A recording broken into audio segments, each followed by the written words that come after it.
अनिल मिश्रा को लेकर के आप बयान देते हुए नजर आ रहे थे और आप ये कह रहे हैं जो अनिल मिश्रा जो है संविधान का ठेकेदार नहीं है और जो है संविधान किसी के बपोती नहीं है, लेकिन फिर भी अनिल मिश्रा जो है लगातार मानने के लिए तैयारी नहीं है जो हम संविधान से चलेंगे और देश संविधान से लेगा। बाबा साहब अम्बेडकर को लगातार टारगेट कर रहा है वो।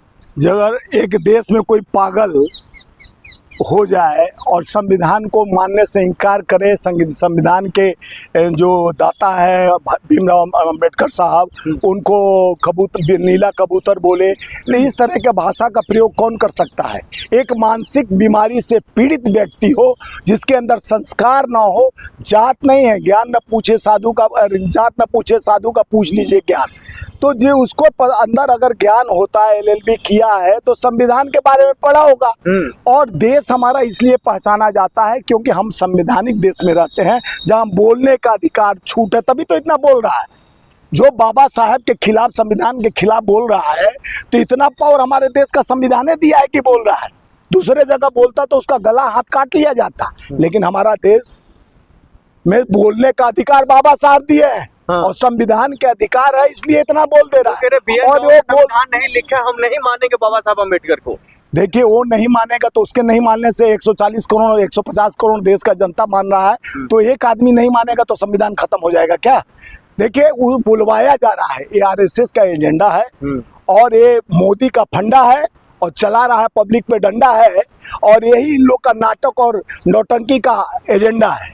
तो इसे आप मोदी जी पे क्यों आ जाते हैं? अगर वो एडवोकेट है, देखिए नहीं, एक एडवोकेट सुप्रीम कोर्ट के जज के ऊपर, CGI ऑफ इंडिया के ऊपर जूता फेंकता है, वो भी वकीले है। एक वकील हमारे संविधान पर अटैक कर रहा है। एक कहता है कि हमारा यानी सनातन खतरे में है, एक कहता है हिंदू खतरे में है।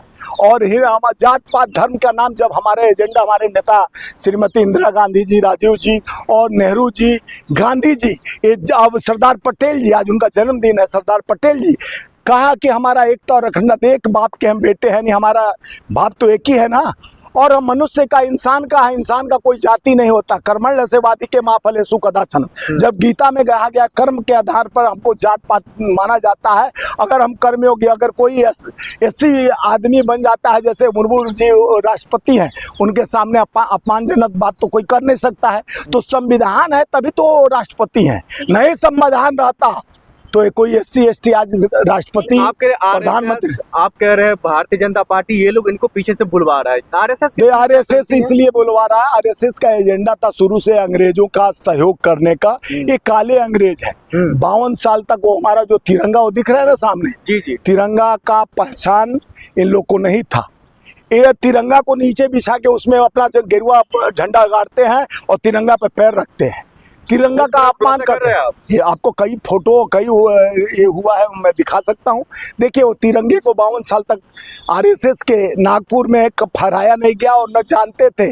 आज वो सबसे बड़ा देशभक्त का सर्टिफिकेट देने के लिए चल रहे हैं RSS प्रमुख। और देश के मोदी जी जो हाफ पैंट धारी थे, अब फुल पैंट पे आ गए, हाफ पैंट से अब फुल पैंट पे आ गए, लेकिन उनका दिमाग और विचार वही है, जाकी रही भावना जैसे राष्ट्र के लिए बात कर रहे हैं, जो ऐसे संगठन जो देश के लिए सोच रहा हो, आप उसको ऐसा अपमान कर रहे हैं। देखिए, राष्ट्र के लिए सोचता तो मैं नमन करता, जाके बॉर्डर पर खड़ा हो जाए।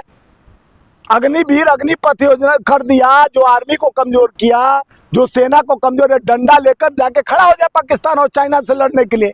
चाइना को साबरमती पर जाके झूला झूलाने वाला प्रधानमंत्री लाल आंख दिखाने की बात करता है, फिर जाके चाइना से 52 बार ट्रंप उसको धमकी देता है, और ट्रंप इतना बड़ा हमारे पे ये लगा देता है टैरिफ, उसके बाद जवाब नहीं निकलता।